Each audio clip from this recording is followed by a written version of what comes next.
Ako ay nagpapabideo kay ate. Ngayon ho, ay hindi agad napindot. Di ako ho ay napatakad. Gawa nung malapit na ho ako sa may pintuan hindi pa ho pala napipindot.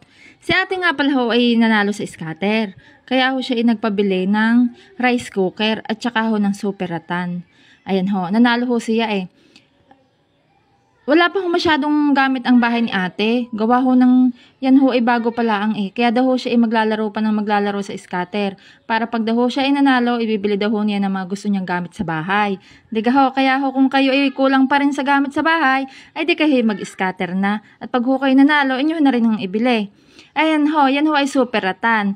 Ngayon ho, siya ho ay nanalo di yan ho ay panalo sa scatter. Kaya ang tawag na ho diyan ay super scatter. Super scatter. Yun na ho ang tawag diyan. Ano ho? Kayo ho ay maglaro na din para ho kayo ay magkaroon na din ng super scatter. Ari naman ho ay micromatic. Ang tawag na ho din ay micro scatter. Yan ho. Micro scatter. Kala kayo ho ng rice cooker ng ate.